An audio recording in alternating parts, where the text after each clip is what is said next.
Hello, Guardians. Welcome back to Tower Casuals, the Destiny podcast. I am your host, Corey Derrigan. Alongside me, as always, is the vault-dwelling, Jotun-Toten, flawless Josh Finney. God damn, I love having that flawless in there now. My armor glow went away this week. I was really sad. You get it for 2 weeks, apparently. Aw, man. Very, very, very bummed about that, but that's okay. I care less about going flawless now, more just about like milking that 7th win. Yeah. Not resetting my card when I get the 7 wins, getting the XP, especially on the double XP weekend, getting all my extra engrams. Corey, how are you? How are you tonight, my friend? I'm a little tired. I've been working a lot the last we say it every week, but yeah. the last few weeks I've been working like overtime, really like way overtime. But I usually work like the average week. I used to work like 40 to maybe 43 hours a week, right? Just a little bit of overtime here and there. Mm-hmm. It's Thursday as of this recording. I work Monday through Friday, but the last couple weeks I've also been working Saturdays. I clocked out today with 47 hours. So God, dude, that's ridiculous. After 4 days, no, don't like that. I also have been nursing a foot injury. I don't know if I talked about it last week, but it's my toes, they're hurting, Josh. But you know what's not hurting, Josh? My loot drops, Josh. How good are your loot drops, Corey? Let me tell you, I played Trials this past week. Do we need to go to the exotic engram early this week? I mean, maybe. I didn't get any exotics, but I did. Corey, let's do it. What did you get from going into Trials? Let me tell you, Josh. I got the Messenger. What'd you get on it? With Outlaw and Celerity. Celerity? Yeah, that. Okay. Celerity. That's what I got on it. Okay. I got Reed's Regret. Okay. With Hit Fire Grip and Rampage. Less good. Yeah, less good, but still, I've been. Yeah. I get it. And I got, what else did I get? Oh, I got the chest piece. I got a lot of the armor. So, that's kind. Yeah, I mean, if you're going in for the first time and you want some of the slickest looking armor in the game, definitely recommend everybody just gets the armor. I recommend that you get the armor on the Warlock or the Hunter, because the Titan armor just. The Warlock and the Titan armor is real, or the Hunter armor is really good. Yeah. To be fair.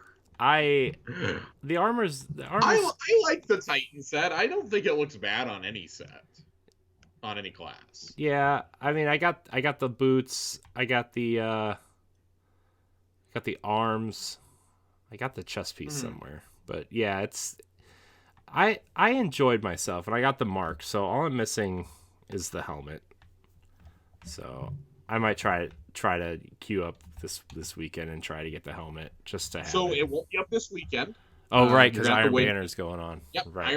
The new rules with Iron Banner up. We won't be getting Trials. See, I'm so behind. I'm so behind on everything just because of everything. But yeah, I forgot that when Iron Banner's going on, no Trials. No Trials. I like that. One PvP event at a time. Yeah. Now, Corey, you played a lot less Trials than me and John and some of the boys have played. What did you think of Capture Zone Trials from this past weekend? Here's the thing. I've got two different opinions on this, and neither of them are great. See, I loved it, but it also feels like a mode for people who don't play Trials. And that's I can somewhat agree with that. So when did you dabble in it? I guess is the first question I should ask. Friday night, and then Saturday. Really? Yeah, Mitch and I played Friday night, and then Saturday in the middle of the day we played, and then a little bit Sunday night I tried a little bit. So I played on Friday night, and I tweeted this out. It was genuinely, and no hyperbole, it is the single worst experience I've ever had in a Destiny PvP mode. Was Really? Friday night Capture Zone Trials. Dude, we were up against Gilded Flawless guys, losing 5-0 in the first round. I mean, there were literal entire matches ending without getting a hit in on the other team. Um, I was so frustrated, but I wanted to sit there and like just grit it out because I was so close to getting an Ingram that I just wanted to get it. I wanted to roll it to see what I got. And when I didn't get anything good, I was like, fuck this. And I went and played Halo for like 4 hours. That Halo And though I was is real good. much happier in Halo Infinite. Let's be honest though. That Halo, it's real good. God, dude, so good.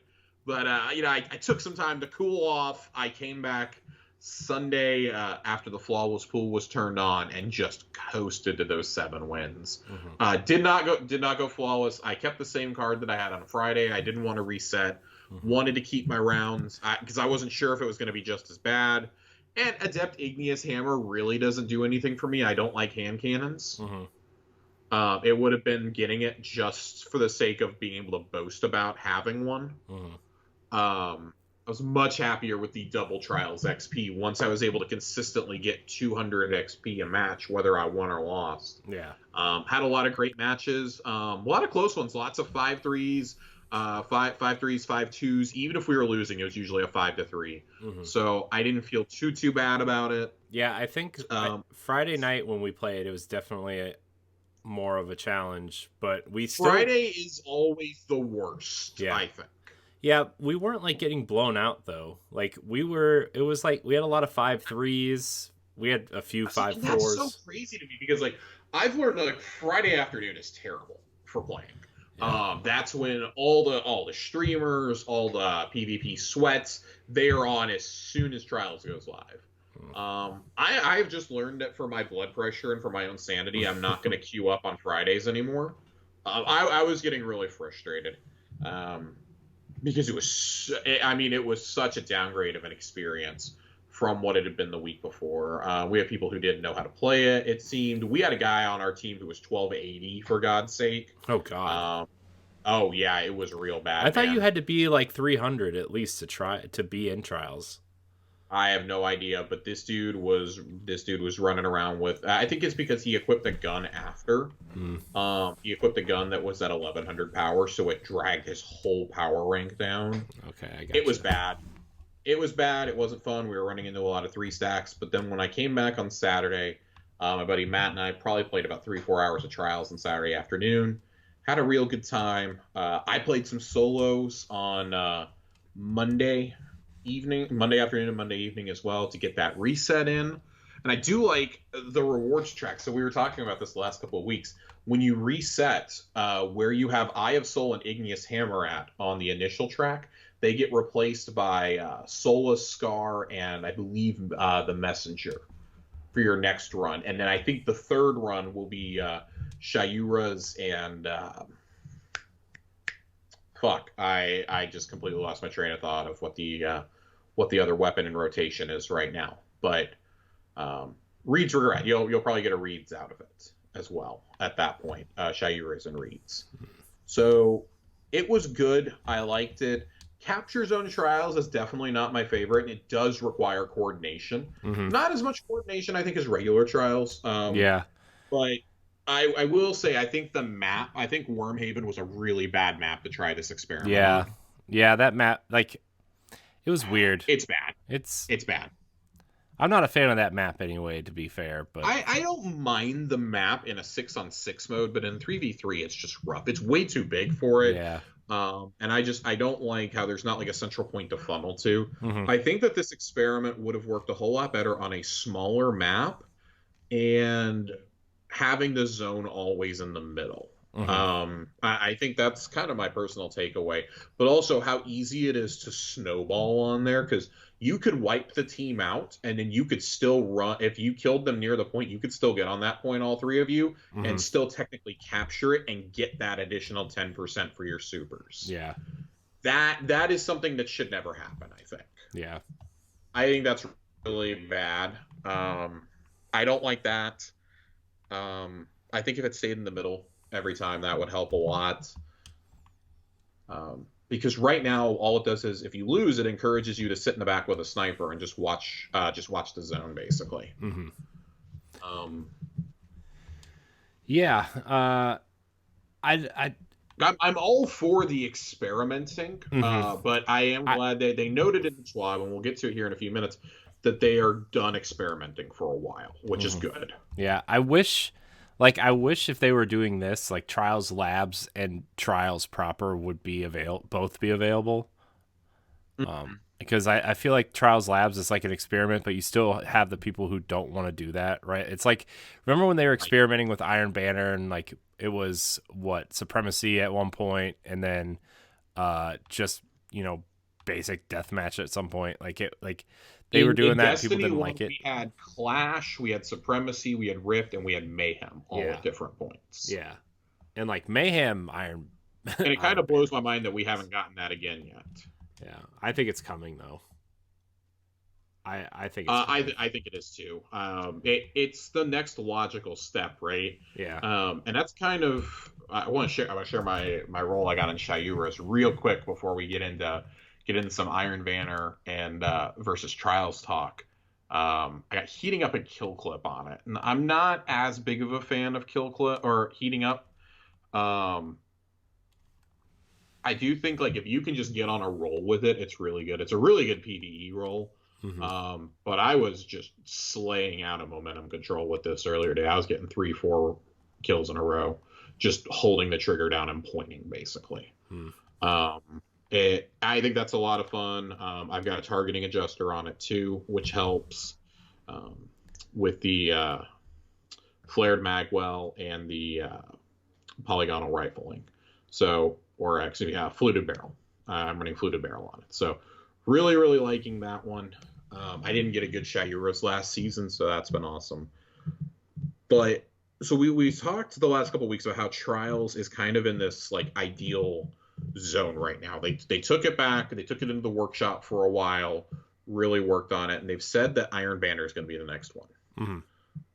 When we look at, and it's kind of funny to say that Trials is like almost the ideal PvP experience right now for a lot of us. Yeah. And not just in terms of like rewards and like the vendor, but I think in terms of like the matchmaking, the pools, things like that. Yeah.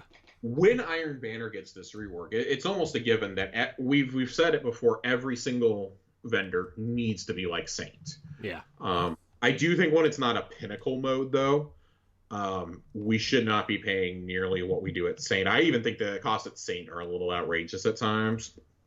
I've never run out of glimmer ever before in this game until I started playing new Trials. Now Spider is seeing me all the time because it's costing me 20k to decrypt an Ingram. Yeah. But I'd like to. I want to see that brought obviously to Zavala and to Saladin. Right. I want to, because I mean, let's be honest. I would rather be earning Iron Banner Ingrams, because the amount of times you play Iron Banner and you don't get Iron Banner rewards from the end of a match feels really bad. Yeah, I hate that. I should not be getting blues in what's considered a pinnacle event. Yeah, that always sucks. When your loot pool is that big, there's like, I think there's 8 to 10 weapons currently in it. There's a full set of armor every season. I should not be getting other stuff. I should be getting those, and I should be getting the weapons specific to Crucible. Mm-hmm. That's all I should be getting in that mode. Yeah. No, I 100% agree with you. I like when I would play Iron Banner, sometimes I'll go like 4 or 5 matches and won't even get anything Iron Banner related. I'm like, come on, like, right. I'm playing this mode. I should at least be getting something like every other match or something, or every. I played probably about 7 or 8 matches the other day. I got 1 sidearm out of all of that, and I turned in 1,000 tokens. I got 4 more rolls out of 1,000. Jeez. And none of them rolled with headstone. Not a single one. So I'm feeling a little frustrated. I will obviously keep playing Iron Banner for the rest of the season. That sidearm is the gun I'm chasing right now. Peacebound with headstone, just to kind of fill out my stasis Vex Mythoclast build that I'm working on. But I think when we look at this, you look at the success of Trials, it's almost like you want to do like a copy and paste onto Iron Banner right now. Yeah. The matchmaking times are very quick right now. They're largely staying under about a minute. I cannot say the same about Iron Banner. I feel like solo queuing feels significantly better in Trials than it does in Iron Banner right now. Even in the Iron Banner freelance playlist, like that feels sweatier than Trials at times to me, Mm-hmm. which is wild because it's a whole bunch of hunters running around with like 2.3 KDs, and I'm in there with like my measly like 1.1, and it feels real bad.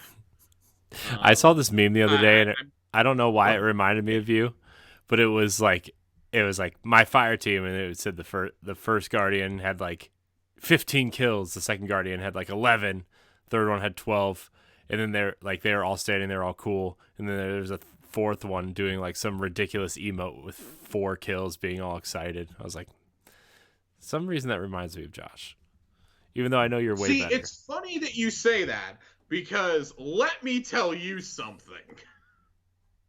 The amount of time I have finished at the top of the leaderboard in the last month is really, really disconcerting across all modes.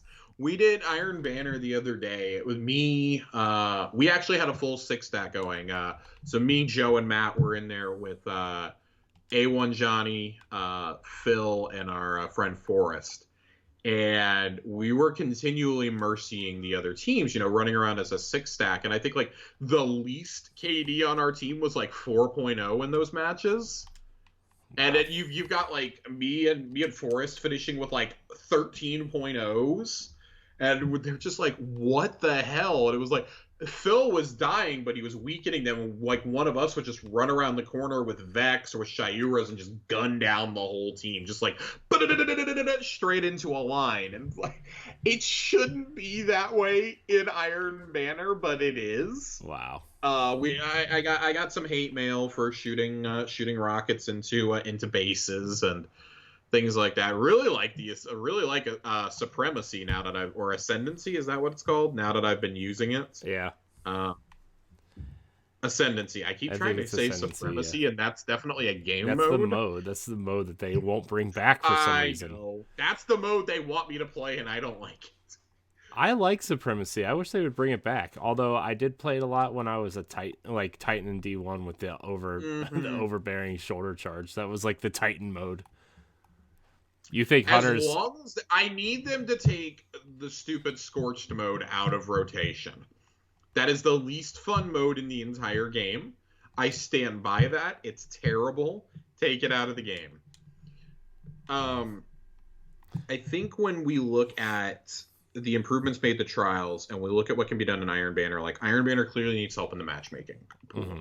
It needs help in terms of rewards. And it's funny because Iron Banner is the mode that consistently gets its rewards refreshed, and they're almost always good. Mm-hmm.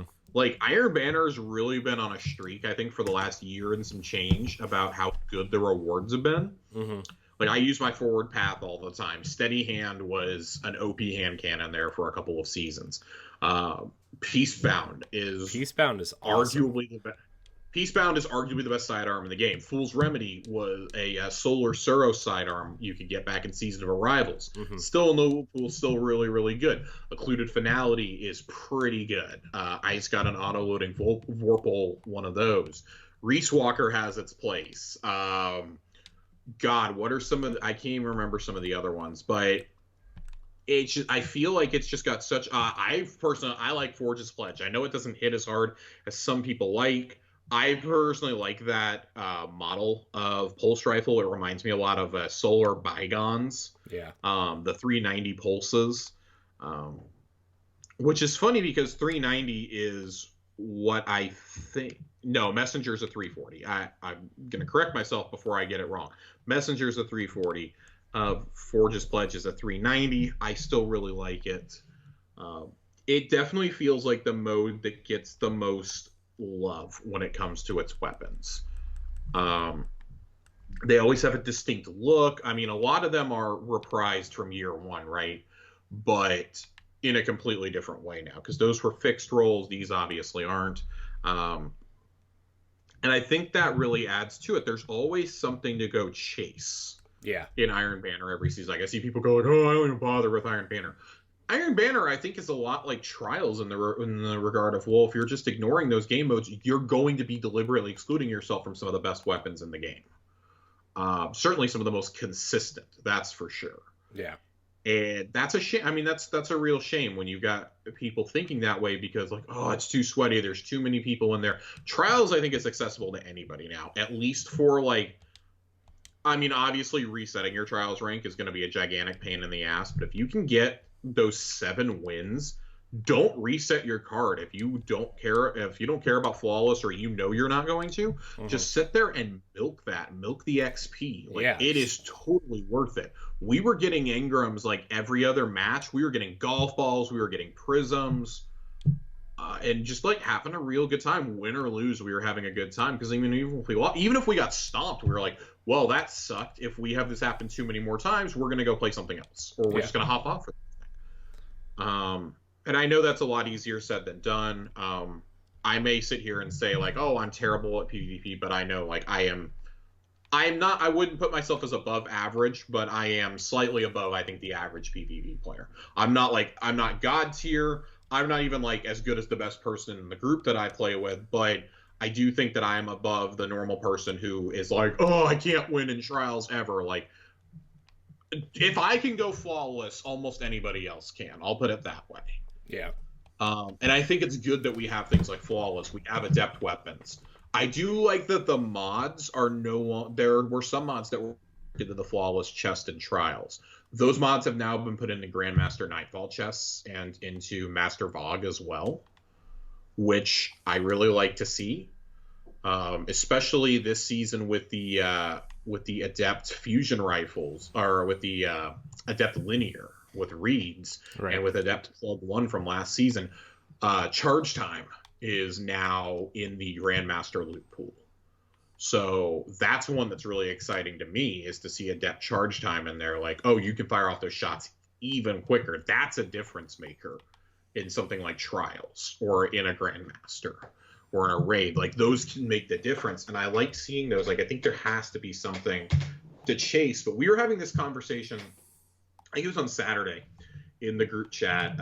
Me, Nerd Generalist, and Colonel Panic were all talking about the pros and cons of the Trials rework, and saying how, I think, if anything, Trials has exposed just how badly comp either needs to be completely reworked or just taken out of the game altogether. Yeah. I almost feel like comp should just be taken out and have Trials and Iron Banner be the comp modes. I mean, that's how it was in Destiny 1. And because here's the thing, like, people who grind out comp continuously, people who take, like, Trials super serious, like, oh, I gotta run all these flawless cards, I gotta stream it all, like, you guys want Destiny PvP to be something that it's never going to be. You're expecting a game with a PvP scene of, like, Halo, but I think, like, after 6 or 7 years, it's just kind of time to accept that that's not going to happen. Yeah. And especially after launch, when they actually were trying, and it was 4v4. Remember when D2 was 4v4 when it launched? And, like, I did not touch Crucible for the entire first year. Yeah, I mean, I did a little bit, but I'm like, man, it just really feels like they're trying to squeeze Halo into their Destiny while trying to make it something else, and it's not working. Yeah. It's not working just because of how balanced or unbalanced the game is, especially then. And, like, it's just, I just feel like the PvP is not going to be what players want it to be unless you're going to go play Trials or Iron Banner. Right, and I think Trials and Iron Banner both give you that outlet for comp. Like, the only thing you can really earn in the comp playlist that you can't earn elsewhere is the Unbroken title and the Might of Multi-Tool Catalyst. That's pretty much it. Like, there are no more weapons tied to the comp playlist. It's not like we have Recluse or Mountaintop to go chase. I would not care at all if the Glory playlist was taken out. Yeah. I don't agree with the suggestion that Colonel Panic was saying it to me. And I had a few other friends who were saying it, like, oh, what if Trials is here all week? I don't think Trials needs to be here all week. I think that defeats the purpose of what makes Trials special. It being every weekend, though, is like, okay, so if you missed a weekend or two, you can still jump in and get the same rewards now. You're not just locked to that one reward or hoping you grind out enough tokens to turn in for one measly Ingram at the end of the week. Right. Um, especially with how your tokens used to get deleted. Now, I mean, I can sit there and hold on to a few Ingrams for the week and go turn them all in on Saturday. Like, personally, I haven't claimed my ones from the early levels, from Guardian 123 and from Brave 123. Like, I've already gotten back up to Brave 3 on my reset. I'm holding on to all those because I want to wait until there's an adept weapon that I want. I want adept Shayuras or Reeds to come back. And then that's the weekend, or even Messenger. I'm going to try to go flawless on that weekend and then just start doing 7-win cards after I've done it. Yeah. So that I can turn those in. Right? Every one of those that I turn in and pay 50K, 50,000 Glimmer, and 250 Legendary Shards, I can get an adept version of that gun. I can sit there and keep re-rolling until I'm satisfied. And once it's in your loot pool, I don't think you have to actually go flawless again. You just have to turn in a 7-win card at that point. Yeah. Once it's actually in there. I don't know. Don't quote me on that. I haven't tested it. I don't think anybody else has been able to test it because nothing's come around again. But I like that. I like the idea of doing like I've speculated on it with a few friends of ours about, since this is a 6-month season, maybe we could expand the loot pool as we get to the midway point, maybe with the 30th anniversary update. Like, if you can focus your Ingram, there should be no reason why Astral Horizon, Summoner, the rocket launcher, which I'm totally blanking on rocket now, launcher, yeah, and the Scholar, which is the scout rifle. There's no reason why those 4 shouldn't be back in the loot pool permanently now, and there's no reason why we shouldn't be able to get that original Trials armor set back in there as well. Mm-hmm. With us being able to focus Ingrams. The armor, I get that's a little bit of a trickier situation. Maybe you could drop, and maybe when you get to 7 wins on your card, you have a 5% chance of a piece dropping as an armor ornament or something. I don't know. Just until you have them all. In that regard, I'd also like to see the chances for the Ghost, the Sparrow, and the Ship. I would like to see the drop chance for those increase. I've seen some people say, I saw someone the other day saying, I just had my 250th flawless trip to the lighthouse, and I finally got the ship. And I'm like, that is 245 too many for me. Right. I mean, like, I can't imagine banging my dick against the wall that much for a ship. The thing is like, the drop rates on certain things are just ridiculous anyway, and across the board, right? Like, I mean, we have friends that are trying to get Vex, right? And, like, nobody can get Vex for vault clears. And, like, at this point, a lot of people are kind of, like, tired of raiding, but everybody just keeps doing it to get Vex. And it's like, well, what do we do? What are we supposed to do about that? You know, like, I like to raid, but, like, I know, like, you guys have run that raid so many times that it just, like, kind of hurts your brain to think about. I mean, I'm still sitting here trying to get some of the legendary loot out of that in Deepstone. Like, it hurts when you've done Deepstone 20 times and you still don't have a single drop of the LMG. Yeah. Like, that's one of the only things holding me up from getting that title, is that I don't have the LMG. That blows my mind.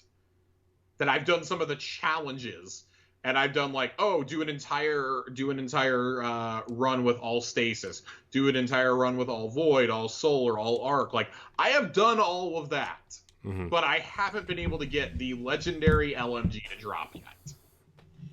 And I'm going through the same thing with Vault. I still don't have the class item or Prey Deaths. Yeah. And it's driving me nuts. Like, Prey Deaths it's a gun that I really, really want. It may not be the best sniper in the game, but I have a sentimentality for weapons I had in D1. As do most people, I think. Right. Especially from that raid in particular. Like, it was a lot of people's first raid. Those weapons are super important. People, like, when I got Fatebreaker and Vision, right? Like, Vision of Confluence isn't exactly the best scout rifle, but I have an attachment to it because it was like one of the first guns. It's like a fucking Mack truck in momentum control, I'll tell you that. I think it's basically a one-shot kill. I do also have Firefly on it, which makes it better. But just extraordinarily great. Yeah. Oh. So I think when you have I think when you have such a good system like Spoils of Conquest Mm-hmm. in the raids, we obviously wanted that translated out, and I think that the engram focusing is probably the best way to do that. Mm-hmm. Because I don't know about you, but I'm getting really fucking tired of Umbral engrams. I'm getting I just tired. delete I'm getting my tired Umbrals of like now. that system only being applied to the helm and that seasonal stuff. Like, I know we talked about it before, but like, I would love to like focus. I don't know, strike engrams at a strike umbral thing, right? Like, Right. it just, Well, and that's part of what we were talking about with like we want Umbral focusing, or we want Engram focusing to go to the other vendors as well. But I think like there should be a Gambit Engram in there. yeah, There should be a Strikes one. yeah, Now, I do think when I do like a Grandmaster or when I do like an actual Nightfall, like for every level of Nightfall you do, you should have a chance for a Vanguard Engram to drop. And when that happens, you can go turn that in for a Nightfall weapon. mm-hmm. I like that idea, but also still, hey, we're going to give you a chance to actually get the weapon outright also. Yeah, But you have an additional chance for an engram. I don't know. There's definitely ways to do it, especially with more and more Nightfall weapons being added. I mean, we're up to what, like, I think 10 now total? mm-hmm. I think we're up to like 8 to 10 in the loot pool for Nightfall weapons, and I don't think they want to rotate those out quite yet. But even if they do, those can still live on in engram focusing. Right. I mean, Gambit has 4 or 5 weapons available to it. I think Crucible and Vanguard each do. Like, I mean, you could even do a playlist engram, right? Yeah. Like, go focus into playlist and like break that down.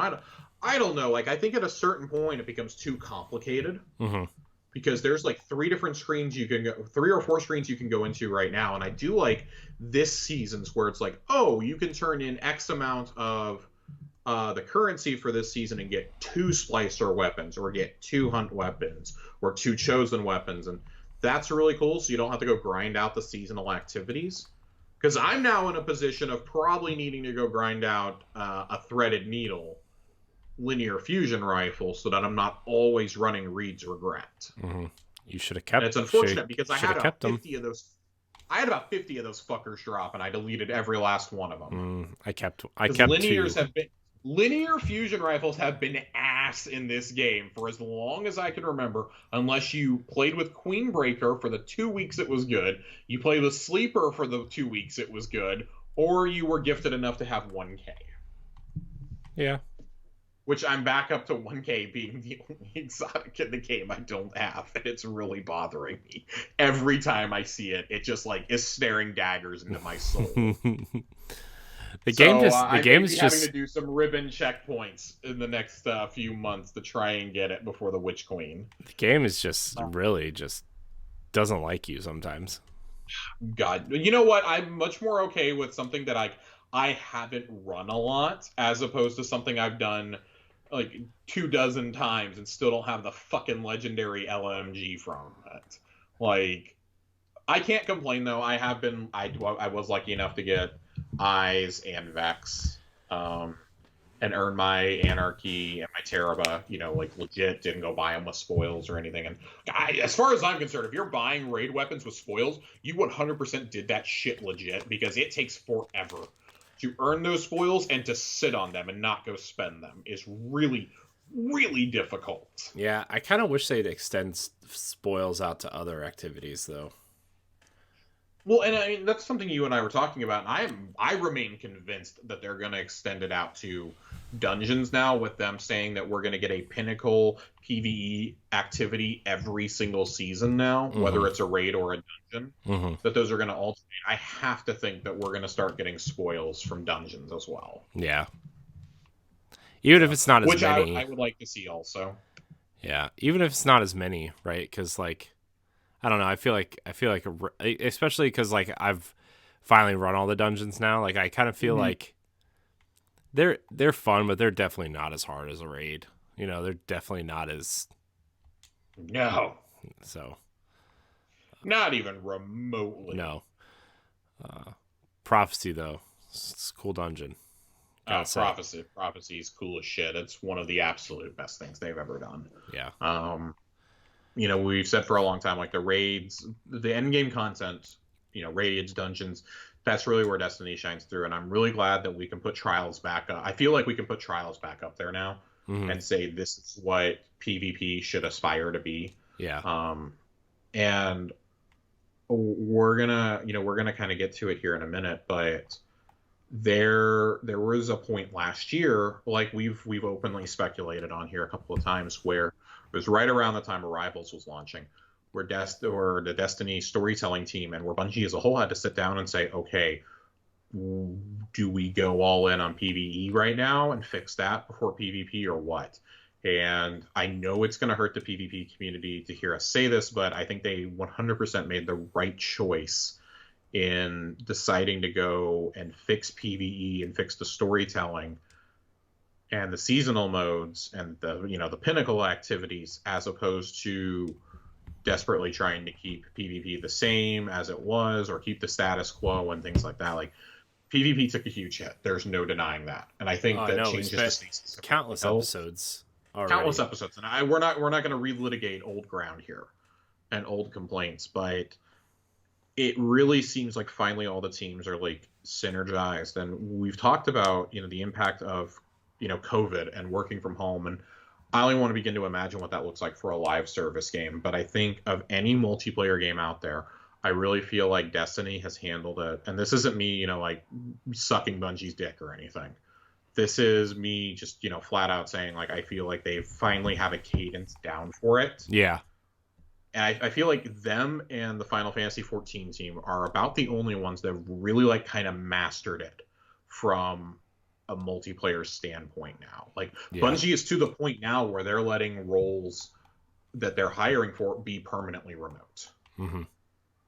And, depending on where you live, obviously, and things like that. And we're seeing, ZeniMax is taking that approach as well. Mm-hmm. Microsoft already took that approach too, right? Like, right mid-pandemic, where they're like, it's working for us, and for the most part, like, you have the option to work from home or come in, or there's specifically remote jobs. So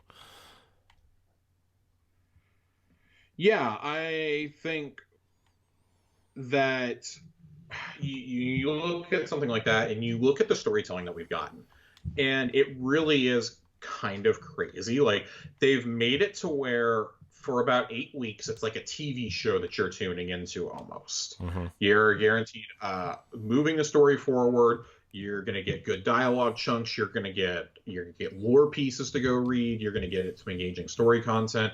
Maybe you're going to get surprised with a cutscene for a certain week, or, a reward you weren't expecting. And I really, really, really like that theme, as opposed to blow through all the content in one day. Right. Which is what I would 100% be doing. Mm-hmm. I wanna find the writer I was reading earlier. So we're gonna read from a few things. I keep saying we're gonna get to the Schwab, and we will. We're gonna circle back to Trials. We've kind of like spiraled into other topics we wanted to cover tonight, but Steven Totillo over at Axios earlier today was talking about Bungie, and a lot of that is dealing with the storytelling in particular. I haven't read the newsletter yet today, unfortunately haven't been able to, but I want to read a little bit from Axios's article in a minute. But one of the things that he says is that the writers influence what you play. For example, Season of the Lost's third Shattered Realm was meant to be Europa, which we all thought. I think when we were looking at it, we were like, oh, that looks... I didn't even think it was Tangled Shore at first. I was like, oh, the second one looks like Europa almost. Mm-hmm. It would make sense. Europa's the last destination we got. He says, but the Shattered Realm art style didn't work with Europa, so the writers suggested doing the moon, and it would help develop Xivu Arath as a menace. Mm-hmm. And Nico Stevens says this. We sat down together and just talked about what Xivu Arath would probably be doing in the Ascendant Plane if she had a moon echo there. And we arrived at this decision of, what if it's just like a high fortress? This is her foothold in the Ascendant Realm. Mm-hmm. There's a whole paragraph from Nico in there as well about Uldren and Crow. And then about... they addressed one of my favorite ongoing like little like silly controversies in Destiny, which is our Guardian not speaking anymore. And Julia Narden says, our character is spoken in cinematics. We use it to underscore particular themes or moments, primarily in the expansions. I think there's a world in which we could have had the character speak more in seasons, but that's a little bit above our pay grade. And I find that part to be particularly interesting, because that's long been a complaint of the community, was that Ghost was talking way too much, and Ghost has done like no talking since the expansion. Yeah, it's been incredible. Yeah, I haven't heard like Ghost. The characters are actually talking to us, right, and to each other, rather than Ghost telling us what they're thinking or what they're feeling or talking for us. And it's so jarring when I load in the strikes and Ghost is talking. And it's like, I don't mind Ghost, but holy shit, we really needed to dial back the Nolan North that we got over the last like 3 years. Yeah. Because it got to be way too much. Yeah. I think the point was, and I know we both laughed at this, but like, I think the point where we were getting way too much Ghost was when he was imitating Drifter during that one mission. Right. See, it's funny. I think that's actually great, especially knowing the story behind it. I'm saying that's it was great, but like I feel like that you can point to that moment and say, maybe we're getting a little too much Ghost. I mean, like I really hate at points in Beyond Light where Ghost is just like talking to us and like basically chastising us, and we like can't respond, obviously, and it's just super annoying. Like it made me just want to like get rid of Nolan North Ghost and be like, okay, can Glint come be my Ghost? He's a lot less judgmental. He's a lot less annoying. Crow, let's swap. Let's see how you feel after 4 years of Nolan North talking all the time, knowing that you originally had Peter Dinklage. Right. The wizard. It came from the moon. It came from the moon. I'm going to read out a couple of our tidbits. And these are ones that Tatilla tweeted out. On Julia Narden on if the weekly seasonal storytelling might impact PvP, she says it's something we're always interested in looking at, and cited the return of Saint 14 in Season of the Dawn and the return of Trials as a result. It's possible we'll try something similar if the stars align like that again. You gotta figure that, and we're gonna get to this because I wanna specifically bring up the gun spoiler alert in a little bit. So I want everybody to keep this particular thing like in the back of their minds, because I actually was just talking about this morning. Yeah, in the group chat. Colonel and Nerf. Yeah, in our little. I was trying to keep up. I was working, but I was trying to keep up with, at least try to keep up with the conversation. They kind of address the 30th anniversary content a little bit and say lots of fun surprises for players to discover, even though it isn't narratively tied to the game. Some of the early table reads had the writers in stitches. That makes me really think that we're gonna get some sassy Ghost like we did in the Salvation's Grip mission. Yeah. And I would almost guarantee you Drifter is gonna have some role to play in this. I hope we get some Shax. Shax has made a lot of us laugh over the years. If it's something like Shax singing again, I think we're all gonna love it. Yeah. Really, really, really looking at that. And they also address the challenge of trying to catch up with seasons, even though seasons are around year long now. They say that that's a challenge that's on our radar, and I think we're making some strides to make improvements to the new player experience over the next year or so, which does line up with a leak that we had heard about. That the new light experience was going to be revamped yet again, and that the seasonal experience is going to be revamped. I think that's such a tricky thing, right? Because you obviously have to let a whole year play out and gather the data, and like with a 6-month season, I think it's infinitely easier to catch up on those longer seasons. But I mean, like, look at how much you have to grind out for the storyline in Hunt or in Chosen, for example. Right. Even in Splicer, and now it's always go do the activity, get X amount of kills, you get to progress the story, basically. Yeah. I think this season handles it a little bit better, but even now it's go do the event, gather whatever currency you need, buy the upgrade, and then go do the Ascendant Plane. And that's a rough loop to do multiple times in a row, I think. If you get even a week behind, it's like, oh God, do I really want to do 2 of these at once? Right. So I think that's kind of a struggle, and I understand what they're saying here. Like, in a season that is 6 months long, it's a lot simpler to say, well, just go back and play it. You have plenty of time. As opposed to if this was a normal one, here we are. If you haven't played for 2 seasons, you come in the last season like, oh shit, I'm gonna have to rush to play this content. Right. Like we don't quite know how it's going to work yet. Is it going to be on a Is it going to be on a rolling 12-month clock, or is it going to be, oh, you got to the end of Beyond Light, or we got to the end of the year of Beyond Light, we're going to pull out that seasonal content now. Like that feels like you'd be taking a whole lot out, especially now that we've added things like Battlegrounds into the description of what Zavala oversees. That feels like, oh, that may be an event that gets reprised every year in some way.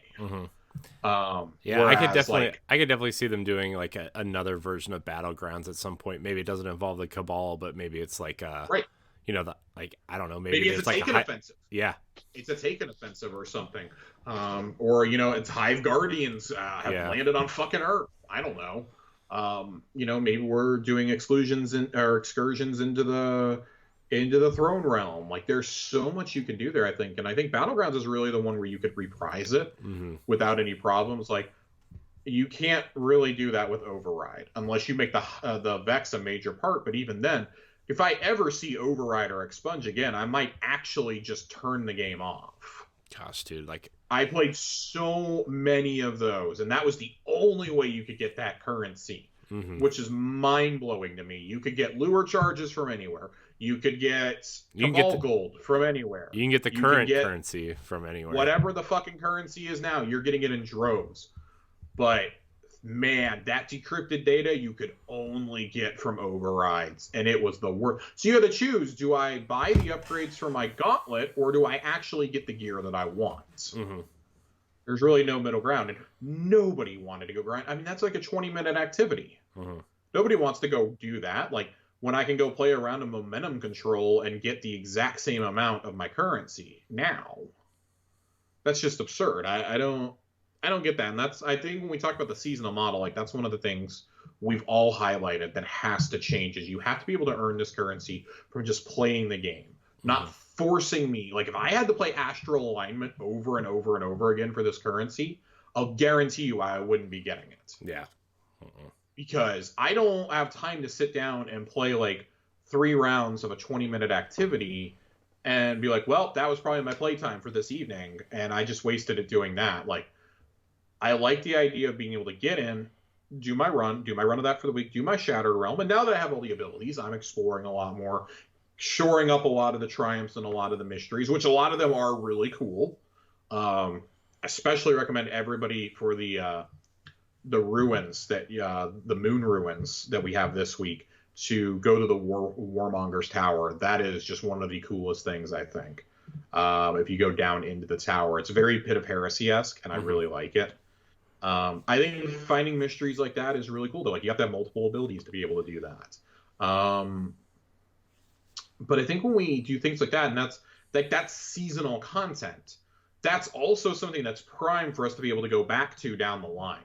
If the Ascendant Plane is involved, like you could always go back in there, or like, oh, there's another area that's mysteriously appeared. Here you go. Like the ley lines have revealed another one, which I will almost guarantee you is going to happen. I think that things like that are really cool. And so some of this content lands, others like the Wrathborn hunts fail miserably, and we just hate you and curse you for it. Although I think I might take the Wrathborn hunts over the override stuff at this point. With how many, if I hadn't had to do like 3 times as many overrides as were necessary, then I would probably, well, yeah, I mean, at least Wrathborns I could go do solo. Yeah. But, man, God, and they were quick. Yeah. They were like 5 minutes long. This shit takes forever. And it's terrible. Yeah. Like, nope. I'm really glad that any weapons I may need from that, I can just get using the current currency. Because I'm never doing another override or expunge ever again. Right. The exotic shell you can get if you do the final mission, the final expunge without dying, I'm never going to get that because I have no desire to ever do it again. Like, it's that bad. Like, I like Splicer a lot. I think narratively it may be one of the strongest things we've ever gotten in Destiny, but man, you want to talk about something that just beat me over the head trying to get things done, trying to get to a title. There was a time when I was like, I'm not getting this title because I just hate this so much. Yeah. I've had to do so many overrides for so little reward. But thank God, it's all in the past now. It's true. Bungie's writers have really been on an interview tour the last couple of days. We're going to read a little bit from Axios and from Games Radar, but they also, I think they did one with Polygon. I don't think they did one with IGN.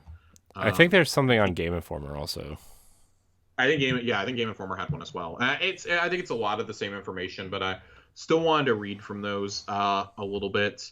They were talking about how one of the keys to success has been that it's a collaborative effort between the writers' room, like the lead writers' room, the higher ups, and the expansion team. Like Julia is one of the ones who leads the expansion team, so they work on seasons specifically. Like they were specifically hired to do that. Mm-hmm.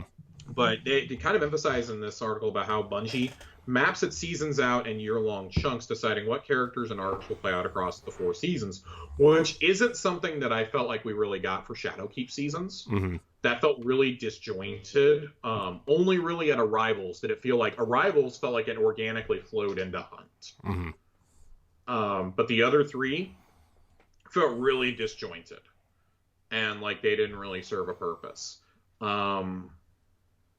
It almost felt like they were still on that old expansion model for a while, right? Where like, yeah, they absolutely were. Yeah, and maybe that was like, oh well, we already had this planned out, but we want to transition to the seasonal model, so maybe we just fit these ideas into the seasonal model until we could get it fleshed out or whatever. I mean, it was to the point where people were saying that Curse of Osiris was better than current seasons, and that's never a good place to be at. Yeah. And I mean, when we got to Season of the Worthy, I was tempted to agree with that. Gosh, that season was so bad, I just stopped. It was so bad. It was so bad. It damn near drove me to stop playing Destiny again. And it sucks because I wanted that Saint 14 ornament set, but I was just like, I can't do this. Well, so that was from Dawn.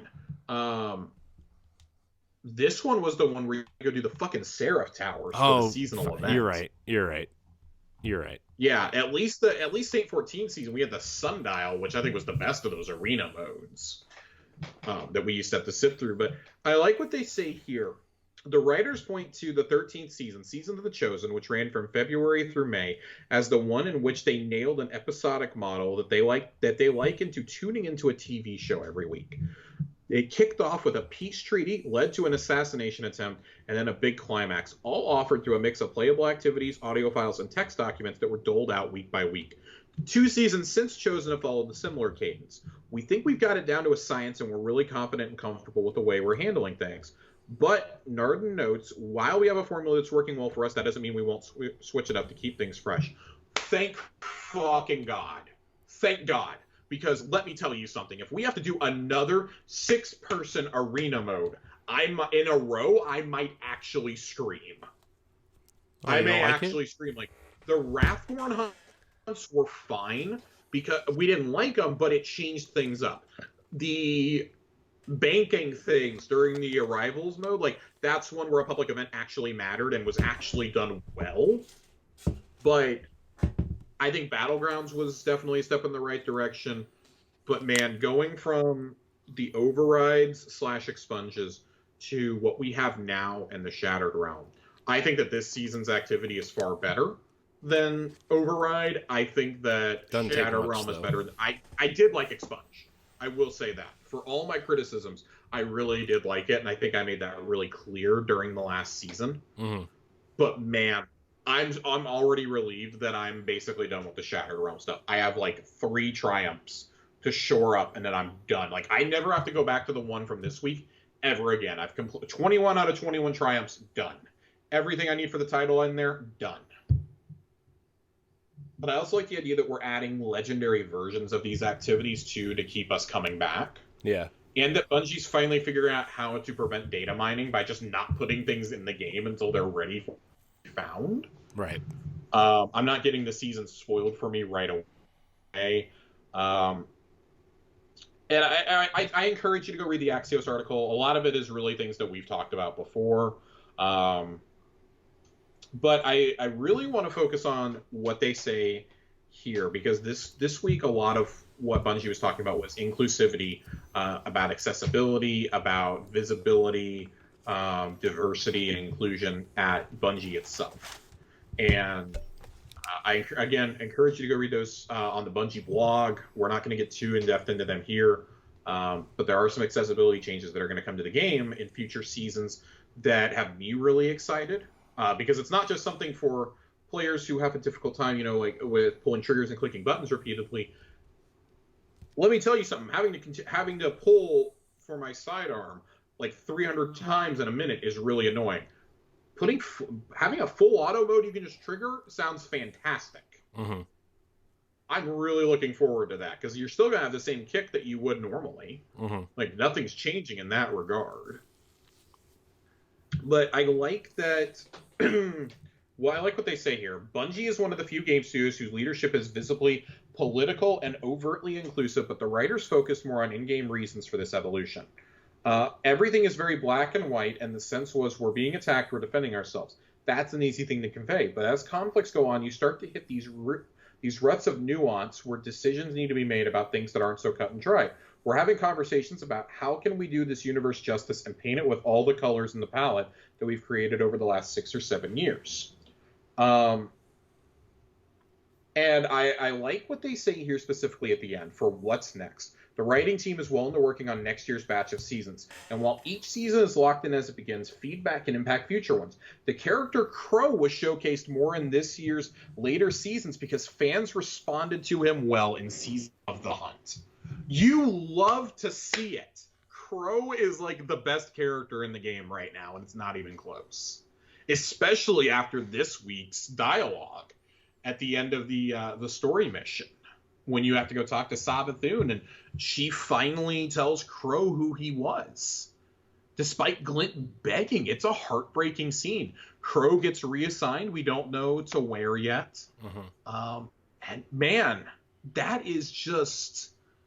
It's great storytelling. I thought for sure we were going to get that in a cutscene, and they subverted my expectations again by instead showing us the pain on his face in-game, and him running away and us going to find him in the helm. Like, he flat out tells Ikora, if you go listen to the audio message in the helm, either you reassign me or I'm done. I'm walking away from this Guardian life. I'm out of here. And she is determined not to lose him. Like, she's basically like, I'll let you do whatever you want. I'll let you do whatever you want. I'll put you wherever you want. You want to be reassigned? Sure, let's do it. And that is... I think that's a sign of maturity from a studio, that you can choose to feature a character more. You're adjusting your in-game plans to give us more. Like, I do suspect that Crow was always planned to have the role he had in Chosen, but I think he was meant to go away for quite a while after that. I don't know that he was really meant to come back in this season. I think, obviously, the last season, I think, is the one you're probably still working on when the game ships, and they're like, oh shit, we have a great opportunity here. We're bringing Mara back. Why don't we have Crow find out who he is at this time, too, instead of saving that for a major expansion? Like, I think this is great that we're doing it now. I think all of us are kind of surprised it's taken so long to get here. There's multiple chances where Savathun could have showed her hand and done this. See, I thought this would have happened like towards the end of the story segment of the season. Like, maybe like... I mean, we're in number 6. There's only 7 of them. Oh, I guess you're right. Jeez. Yeah. This season's going by faster than I thought. The season's definitely going by fast, and I think we're getting the story stuff out of the way now, because next week I'll finish up the initial story things, 1 through 7. There is a secret triumph that we don't know what that's about. That's almost surely related to something at the end of the season. They're surely not going to let Savathun's worm be exercised next week. That's going to be something that'll be held off until the end. There's a catch here. There's going to be like an epilogue style thing to the end of the season. Oh, going to have to be. Yeah. And then on top of that, we still have Festival of the Lost. We have Moments of Triumph. We have the Dawning. We have the 30th anniversary. We have so much stuff in between that, like, I'm looking forward to taking a break. Like, by the middle of October, I plan on being able to take a break for a while. and enjoy it. Like I'm gonna play some Festival of the Lost. We know that it's not the Haunted Forest, it's Haunted Lost Sectors. Next week we're hopefully getting details on that in the TWAB. Man, it's such a good time, I think. And I think this Axios article really underlines, like, for lapsed players, why it's great to get back in. So I want to bounce to the Games Radar piece really fast before we do hit the couple things in the TWAB and head over to the Lore Corner. And I like that they ask the question. They say here, their opening, it feels like Destiny 2 players randomly looked up from their vaults this year and went, dang, the story's gotten good, hasn't it? After struggling to meaningfully connect its expansions and seasons for years, Destiny has quietly and sometimes loudly become the best live service narrative around, a game that other live games should be studying. Destiny's always had a rich universe filled with compelling characters. We've never seen it all arranged and presented so engagingly, let alone for a whole year. Absolutely agree. After years of hearing that Destiny's brightest days are still to come, it feels like we've reached a new peak. These are the brightest days. Even so, Bungie is still looking onward and upward with plans for yet more ambitious storytelling and countless tricks for players to experience. And it's fantastic. Again, this is largely with Julia and Nico again. Really encourage you go read this over on Games Radar. Each week we sit down for at least one good chat with some combination of Mara, Petra, Ikora, Crow, and Savathun, among other characters. This provides a nice offset dose of exposition before we set out for our usually weekly reset to-do list. And it gives the game an effective and memorable way of communicating the stakes of the current arc, even as the players turn their brains off to shred aliens in the seasonal activity. And the universe is the cutting room floor. This is an MMO light mixed with a looter shooter. There's a lot of great stuff here. One constraint is choosing a cast who can carry the story forward.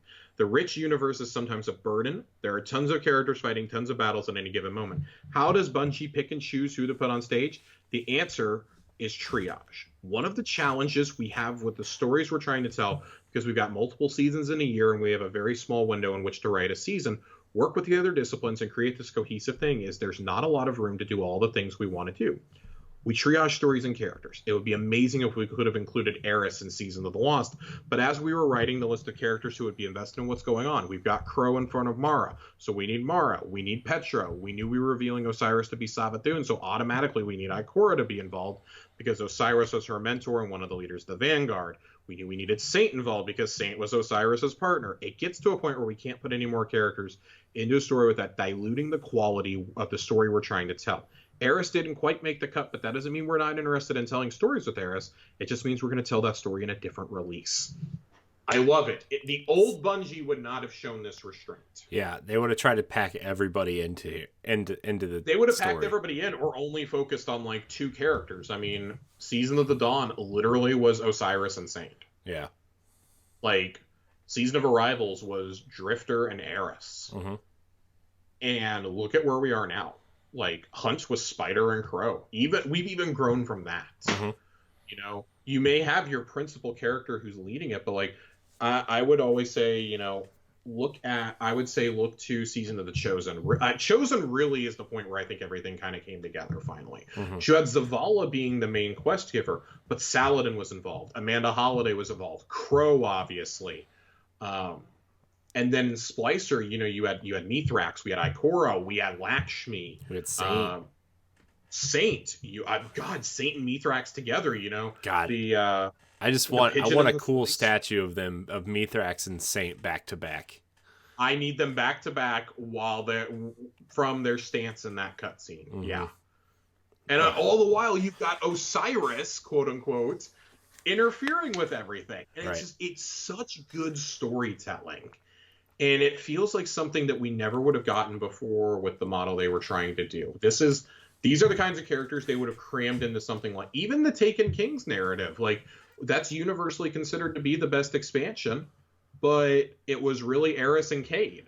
Yeah, that was about it. Yeah, but the expansions that year weren't great though. Right? Like, I feel, especially that spring season or that spring expansion on the Taken King was like. It was not great. No, but I'm saying like even expansions have never gone this deep with Yeah. this many characters telling this many different stories at once. Yeah, And I would almost argue the Beyond Light campaign almost is like the weakest part of this entire expansion in terms of storytelling. Almost, which is something because that story was pretty cool, you know. right. Josh is I studying. think that sorry, I had a text I had to respond to. I kind of lost my train of thought. I but I like what Axios says, that it's not just enough to play the story. Like, I think that enough people are engaged now in the story where, oh, I unlocked a lore page. I want to go read that. Oh, I've got something blinking over. Like, it's actually telling us we have something to listen to in the helm or something to watch in the helm. And oh, you need to go to the Elixir Quarter. You need to go talk to Mara in the throne room. You need to go talk to Savathun. Crow needs your advice. Shit like that. Like, that's gonna get me engaged. Like, oh, I'm going to talk to this person about this. Oh my god, something's about to happen. And it's not just for lore hounds anymore. Like, we're not having to listen. We're not having to wait for some gorgeous sounding British or Australian man to transcribe the story for us. I don't have to wait for Bife or for Mylan to do a 45-minute video so I understand the seasonal lore. I think that's one of the changes that really started happening with we talk about changes that happened with Arrivals, and that's one of the big things I think they did was move a lot of the exposition out of the lore pages. And obviously Hunt was pretty much set in stone by that point, but Chosen is when everything changed. And if we can keep this going, like, I want to pick up the Witch Queen and I want to have my Witch Queen story, and I want the seasonal story to be totally separate from that. Mm-hmm. Because it should be a separate dual narrative that kicks off a storyline that I'm playing for the whole year, which is their goal here. Mm-hmm. I like that I can now take weeks off because, okay, I've done all the story stuff. I don't have to have FOMO. If it's a season I want to take kind of easy, cool. Now just let me do my season passes whenever I want in case there's a season I really need to dip out of. Mm-hmm. Or let me come back and finish my challenges if I paid for the season pass. Let me come back at any time to finish my challenges. Mm-hmm. Like, take the Master Chief Collection and the Halo Infinite approach here. I can go a long way. I want to look at. There is one more thing in the Games Radar article that I want to read, and it's dealing with the. Oh, it's not dealing with the Savathun. There's a whole thing in here about Savathun, like basically saying we were worried we were going to be spoiling it, and we're like, well, players know they're going to be facing off against Savathun. I like the paragraphs they end on. Just as Destiny 2 Year 4 has become much more than Beyond Light, Year 5 will be much more than just the Witch Queen. Savathun's presence and actions will be formative, but Bungie has plenty more in store as Destiny builds toward the release of Lightfall and the Final Shape in 2023 and 2024, which will cap off the Light and Darkness saga. For one, Julian Arden says we haven't seen the last of Keitel, the surprising Cabal ally introduced in Chosen. Mithrax and Saint 14 will likewise take center stage again. Callus, Destiny 2's first raid boss and Keitel's father, is also out there waiting, doing something. We're not really sure, but we're really excited to continue to do things with him. And Nico Stevens reckons players haven't yet realized just how important Xivu Arath is and will be. To close things out, we asked about the newly reintroduced sidearm. Spoiler alert! I told you we were coming back to this. Mm-hmm. The flavored text on this gun reads, "Someone is going to die." The last time we saw this thing was in the Warmind DLC, which preceded Forsaken and the death of Cade 6. It can't be a coincidence that it's back now, right? It's not a coincidence, Stevens says, and that's all I can say. So before we get to the Schwab, Corey, I want to talk about spoiler alert for a second. Let's do it. Who's dying? This was the chat we were having this morning. And ever since this gun popped up this season, theories have run rampant. I have seen numerous people say, oh, it's got to be Crow. It's got to be Crow. Which, to that, I would say, I think that would be a waste. Yeah, you spent this whole, really, like, the last, year and a half, really just playing him up, and you're just going to waste all that? Too long getting here. Too many teases. Uldren really is, Uldren, Crow, whatever you want to call him, really is one of the characters at the heart of this storyline. Yeah. And, was meant to be from the inception of this, from the 2013 E3 trailer. Right. And then they wrote him out. And now he's pretty much back to the way that he was. him and Glint together. I think Crow is safe for now. Yeah. If I had to do like, I'm gonna get my big board out. I'm gonna get a whiteboard up here next to me and like start putting You like get Vegas Mel odds. Kiper's big board out there. Yeah, I'm gonna have to do some Mel Kiper and get some wash bombs ready to go I over mean, here. you got to get your hair up at least 3 more feet there, Josh. But I got to do what? Get your hair up about 3 more feet for the Mel Oh Kiper my helmet God. hair. No, I definitely can't pull off the Kuiper. But it's like, if I had to rank the characters I think that will die in the Witch Queen, I don't know if anybody dies leading into it. I do think that the death we get confirmed leading into it is Osiris is 100% dead. Yeah, he's got to be right. I feel this like that's this is all a lie from Savathun. She's the god of trickery. He's dead. Osiris He's already dead. Oh yeah, this dude's dead. He's not being Mad Eye Moodied somewhere. I have become convinced over the course of the season so far that he's done. He's gone. I think they're dangling him in front of Saint and you know. Oh, he's a else. fucking carrot to the audience too, right? We're like, oh, we got to do this to save Osiris. We got to save Osiris. No, that's the twist. That's the twist. Our final memory of this guy is going to be Savathun recounting his death and him being a broken man over the death of Sagira. Yeah. And what a way for the most powerful guardian who ever lived to go out, basically. Yeah. Zavala, I think you've already had 2 assassination attempts on him that failed. I don't think it's Zavala. Yeah, we've talked for a long time about how Lance Reddick like really carries the core of that tower. Yeah. I don't think you can, unless you're going to abandon the tower right away, I don't think you can kill Zavala off. Yeah, I bet when Zavala goes, he's going to go down with the tower, but I don't think they're abandoning the tower yet.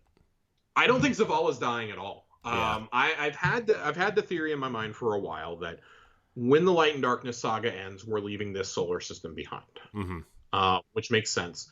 And I think that Zavala stays to lead humanity. But that we leave with some of the more eccentric characters we've encountered, such as Drifter, Eris, if she makes it out of all of this, Saint maybe, and perhaps even Mithrax. Right. Maybe Mithrax stays to lead the city. Who knows? I think when you look at the characters whose arcs have run their course, there's 3 that come to mind for me. Yeah. I think the least likely, I think Saladin's number 3 on my list. I think Saladin's time has come, and I think it's going to be during the next season. It'll either be during the next season or when the tower finally falls and we abandon it with the helm, which I think will be leading into Lightfall, or will actually be the opening mission of Lightfall. I think Saladin sacrifices himself for the city.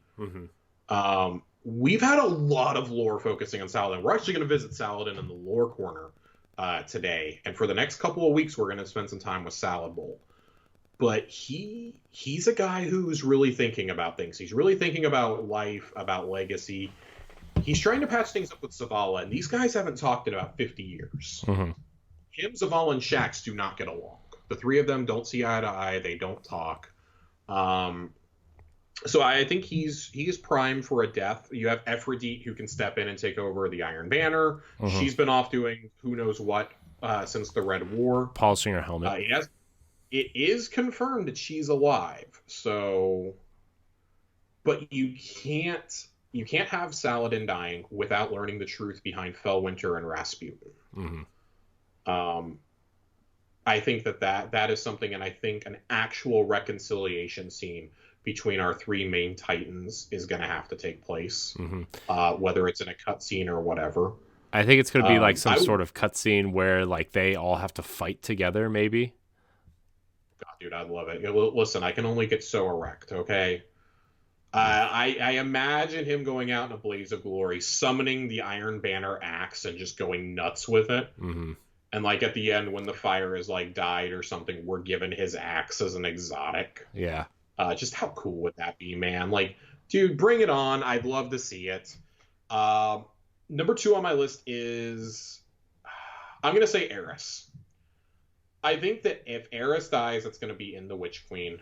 I can see her dying to prevent the schemes of Savathun or Xivu Arath from succeeding. Mm-hmm. And I think Eris has largely run her course. Now with Elsie being back, we have another character who can explain the nature of light and dark to us, who can kind of guide us. Mm-hmm. I don't think Eris is as essential of a character anymore. She used to be the only insight we had to the Hive. Mm-hmm. And it feels like with Savathun and Xivu Arath here, like we are heading towards that final confrontation with the Hive. Mm-hmm. Especially if King's Fall is the reprised raid next year. Mm-hmm. So I think there's a limited amount of things you can do there, and I just don't know what else she can really contribute. She was at the forefront of Shadowkeep. We got all the stuff about her past and about her fire team finally revealed. She was at the forefront of the Taken King, of the Dark Below. She had a role to play in Beyond Light, although it wasn't as big as we were led to believe. And I'm thinking, I just keep thinking back to the comments the story group made about her, that they couldn't cram her in this season.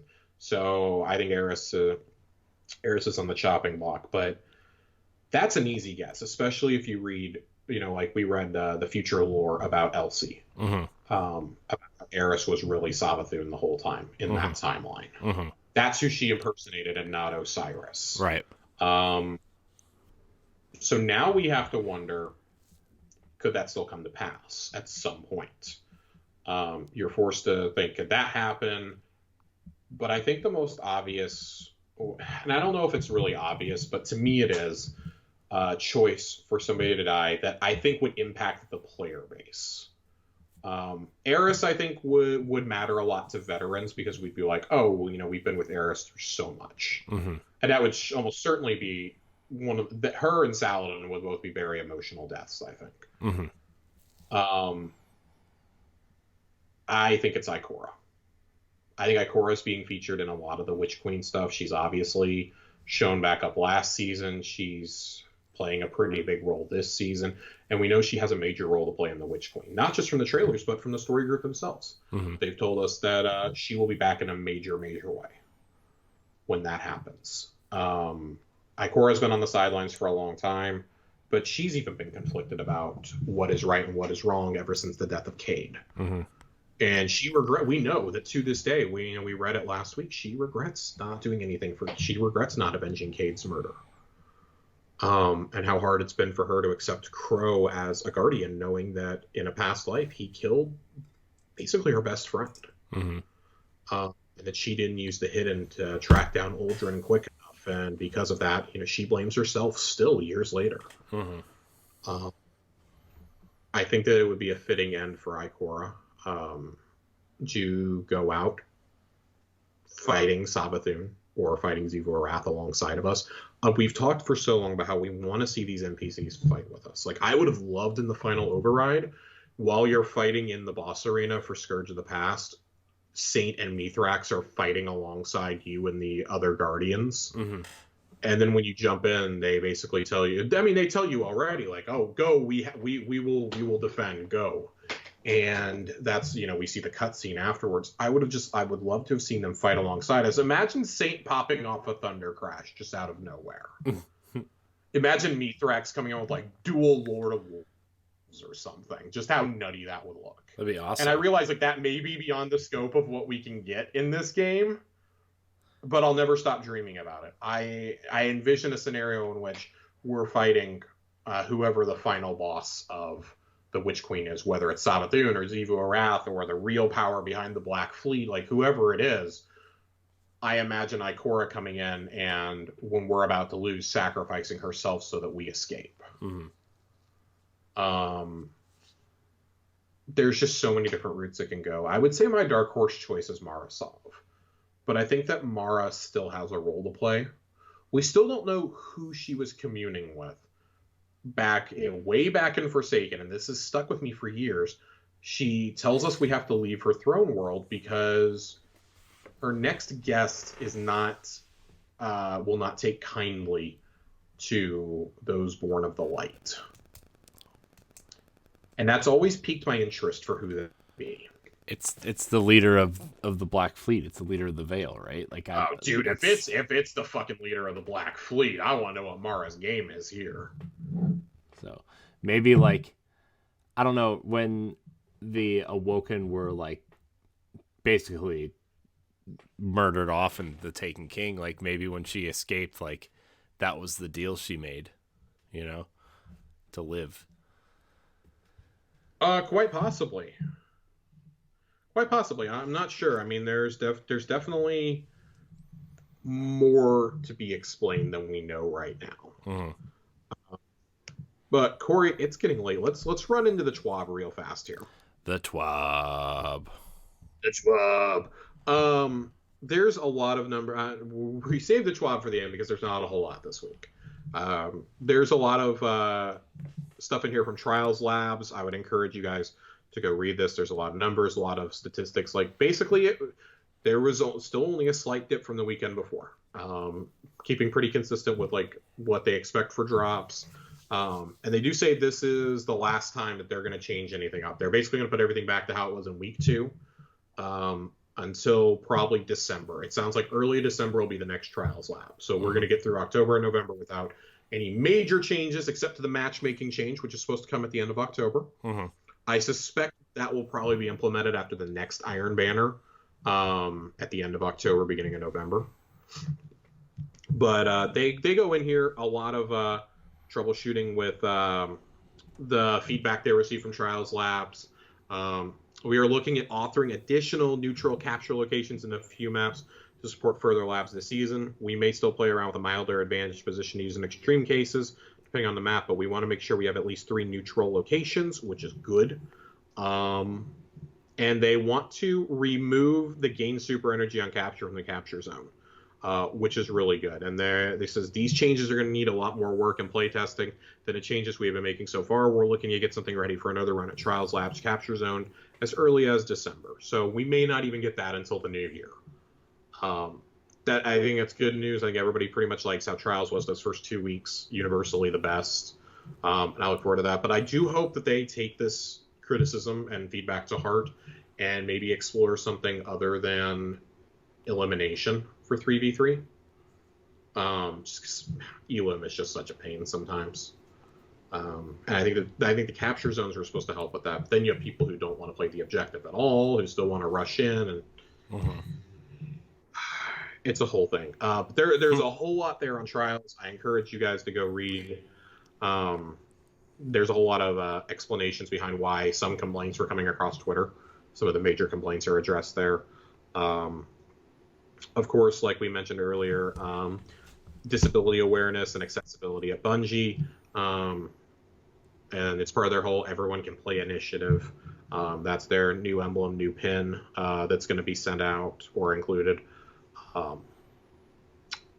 More Guardians to be featured for Threads of Light are here. There's a couple of each class. And some of these look pretty cool. Pretty cool, a little ridiculous, but you gotta love some of these looks. Yeah. So this warlock with the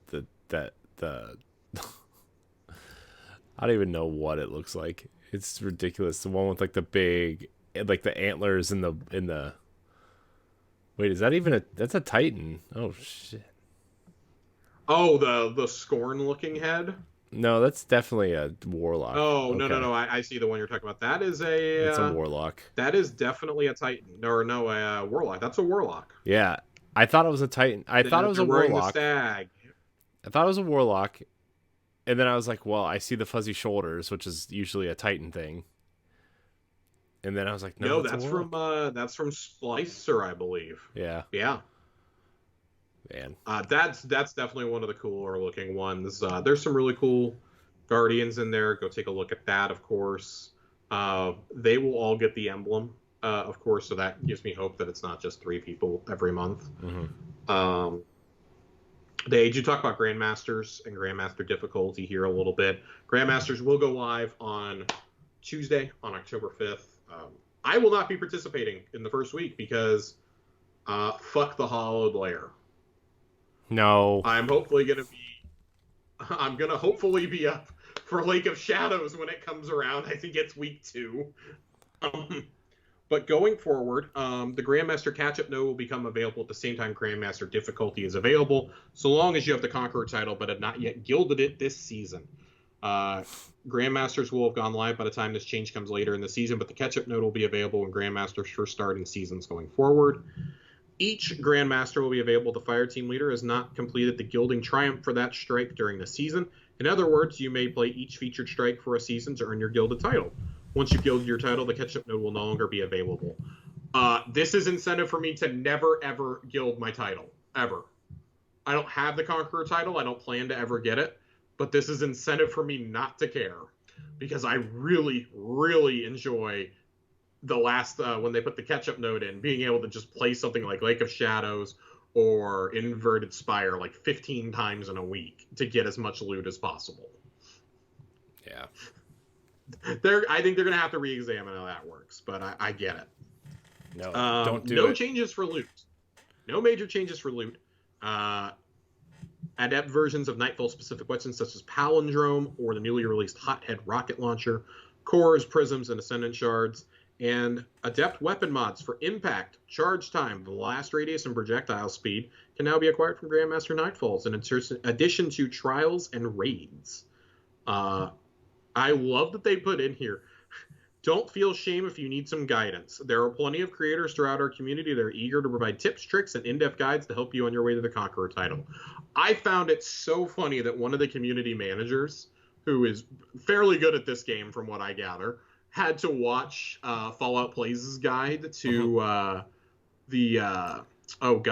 was it the fucking Europa strike, the Glassway. The Glassway. The Glassway Grandmaster Nightfall. He had to watch his guide to figure out him and Cosmo had to watch it for how to get it done. I found that to be personally funny. Yeah. To be fair, like that last room is it's fucking awful. It's awful. Even that the whole even the room beforehand, like with the Vex milk and like just yeah, as bad. where you have to stand on the plate for like 10 minutes. It feels like sometimes. It's just God. It's awful. Awful. The Glassway ban. Ugh. Pass. It's definitely rough. The last note I would make here in the Schwab is Pete Parsons put out an open letter yesterday talking about how Bungie plans to be better going forward. And one of the things that they're getting rid of is forced arbitration. If you file a complaint with HR, they're getting rid of forced arbitration, which is fairly notable going forward. It's one of the first and only game studios, to my knowledge, that is doing that. And they've done it without a major scandal. Again, this Axios did some reporting on this.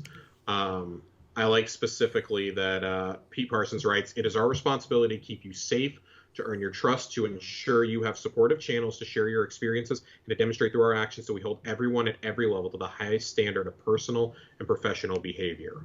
As well as saying that their decision to eliminate mandatory arbitration was due to the growing concern that arbitration may not be the fairest way to resolve employment complaints. And these past few months have been a sobering reminder for all of us as we hear and listen to the multitude of stories highlighting how good people across our industry have been mistreated. I wonder who that's referring to. Yeah, it certainly couldn't be Schmoobysoft or Blizzard or Smack Division, CD Project Blue, Smack Division, Smack Division, Angry Dog, 643. There's a multitude of studios out there.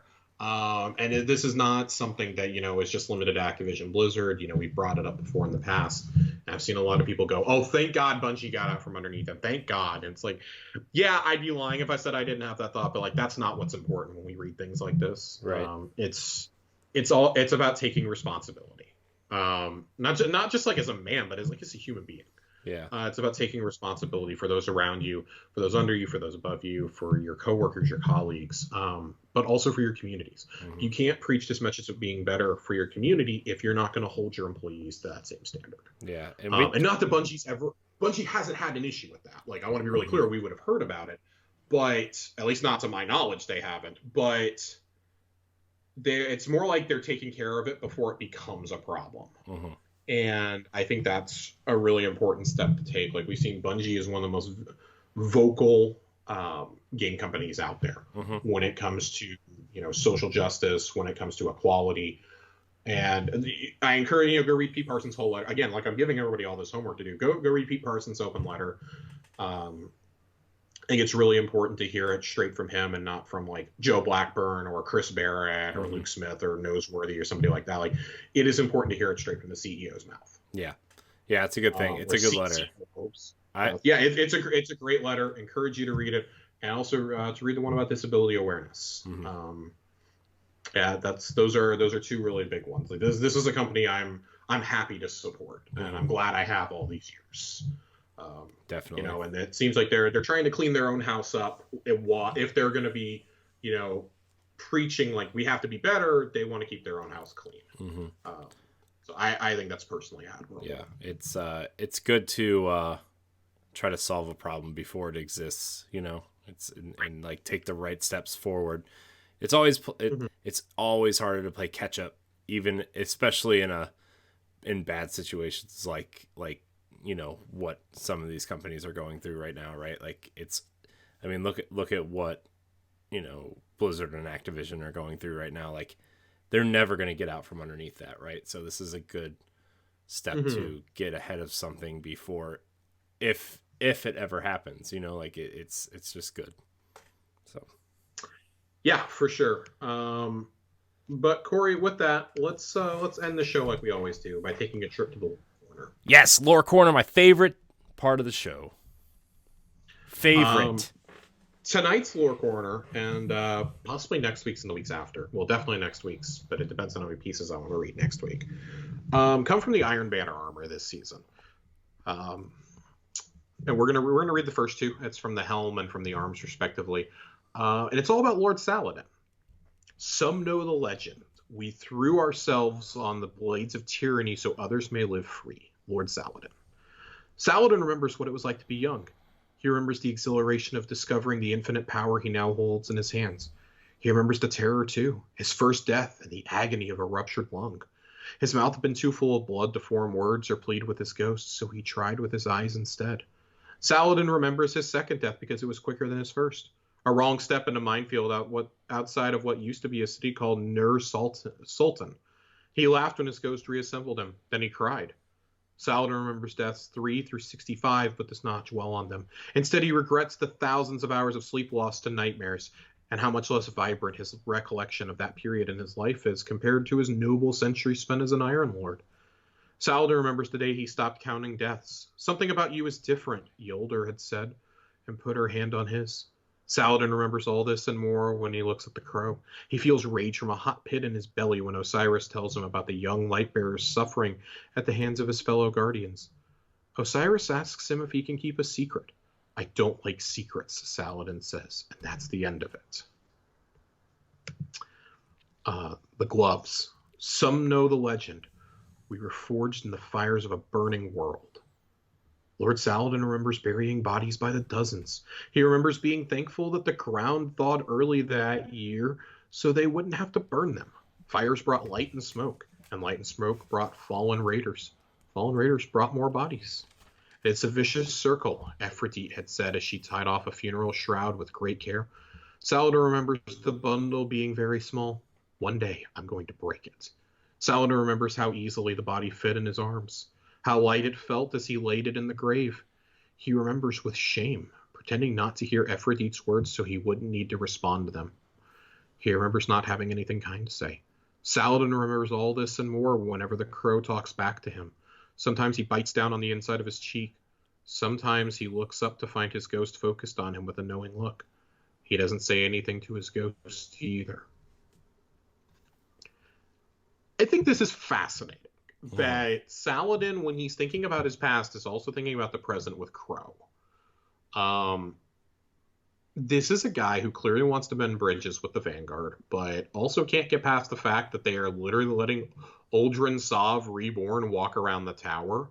And this is one of the guys, when Crow says, I see how everybody looks at me and how they treat me. They know something about my past that I don't. We even see it this week, right? When he realizes that we were there when the trigger was pulled. Yeah. that we may or may not have been the one to execute him. Mm-hmm. Us and Petra together. Right. That we didn't tell him, and he admits, he goes, I probably wouldn't have told me either.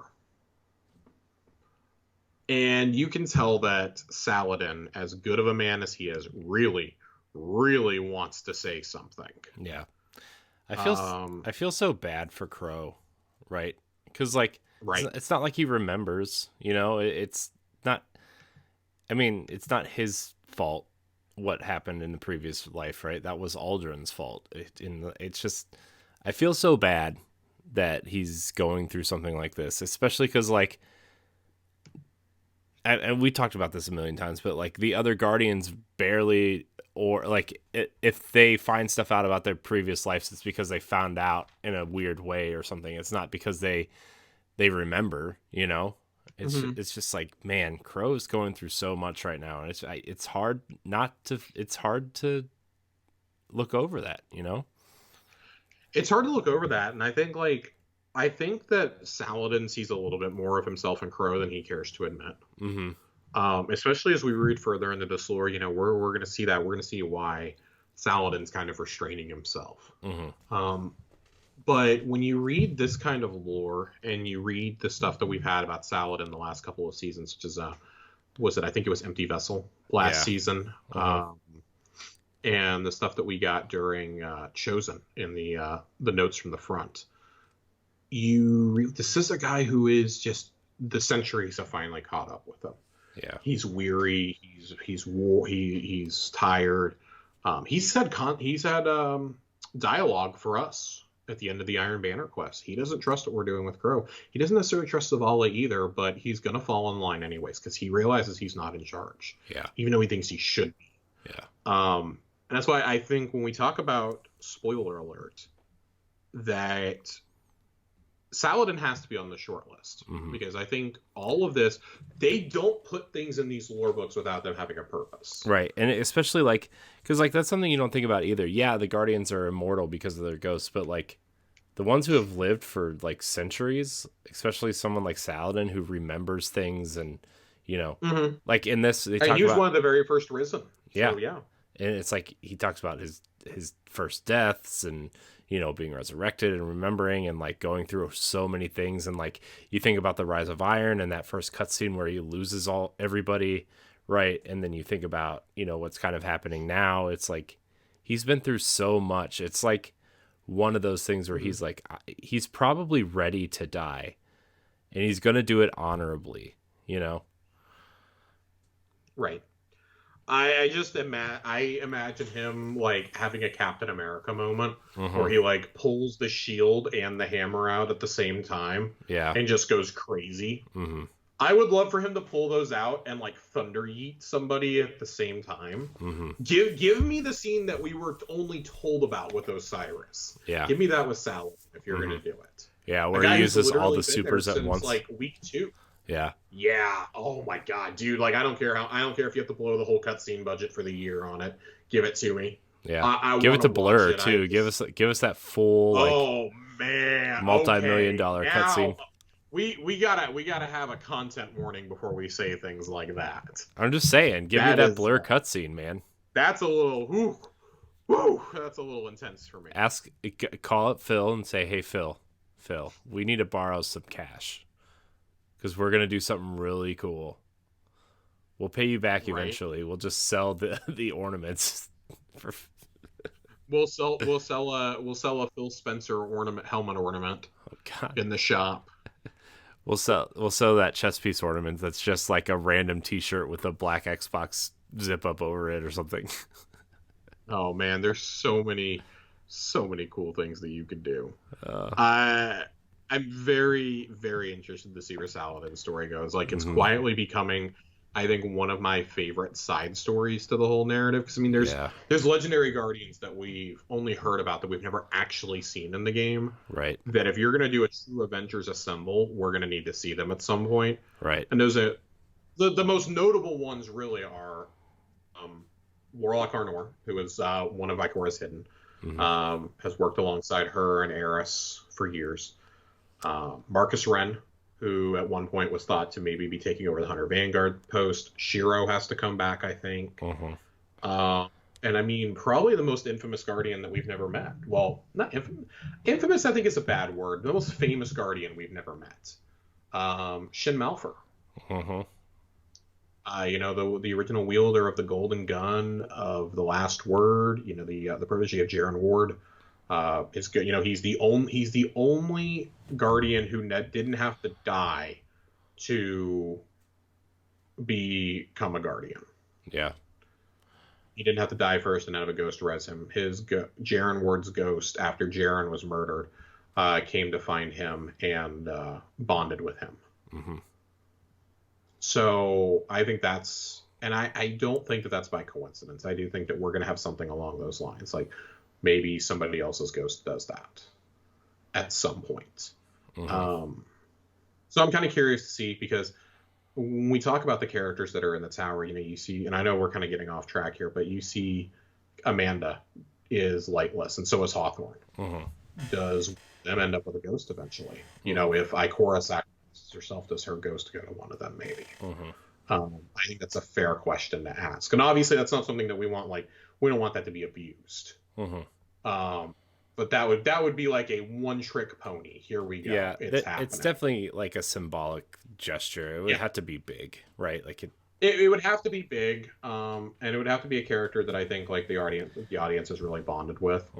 And I don't know that there's anybody right now in canon. Magically make Mara or Petra a Guardian, which I don't think is ever happening. Yeah. They're the other Sov sibling is not going to be one. If anything, she'll go back to distributary. Yeah. I could see Petra becoming one eventually, but I don't. I think she would have to die first. Yeah, that's what I'm saying. Like, she'll die, but then she'd come back. But then how would you do that? Because she's so loyal to the queen. Yeah, I don't know. I think, if anything, honestly, I could see Mithrax being the next one to get a ghost. Yeah. Of anybody. I think it would make sense, because Mithrax worships the light, worships the traveler, and we follow the traveler's will. The traveler has touched you. That man would follow us into the breach and never look back. It's true. Him and Saint, I'm telling you, that's the new bromance. That's the new bromance now. Saint and Osiris is so 2020. Saint and Mithrax now. That's what I'm talking about. Especially if they find out that Osiris is actually dead. Yeah. Oh, man. Those guys are going to go. It's going to be like Will Smith and Martin Lawrence up in there. I don't know who is who. Maybe Men in Black is a better comparison. Does Saint 14 have to be Tommy Lee Jones, or is that Mithrax? God, I don't know, because neither of them are really Will Smith. It's like Men in Black 3 when you're Tommy Lee Jones and then Josh Brolin. Oh, the really awkward Josh Brolin scene. God, dude, that does that leave our Guardian as Rosario Dawson from Men in Black 2 when she works at the pizza parlor? I mean, maybe, probably. Oh man, as long as I get to push the little red button, I don't care. They can make me whoever they want. Corey, get us out of here. Oh gosh, dude. Anyway, I want to thank everybody for watching and or listening to this episode of Tower Casuals. Remember, you can find us live on twitch.tv/Tower Casuals every Thursday night. If you want to listen to the audio, you can check it out on Friday mornings. If you want to watch the video, you can watch it on Fridays as well. Breakouts will start coming out on the weekends, just to give me a little bit of rest. I'm not going to lie.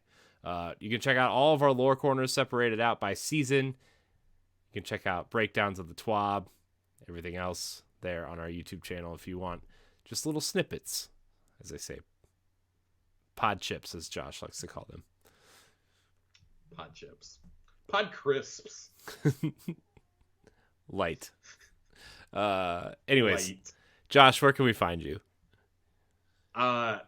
Twitter, @Josh_Finn, 2 N's. And for a couple more weeks, you can still find me over on Q-List, talking Brooklyn Nine-Nine.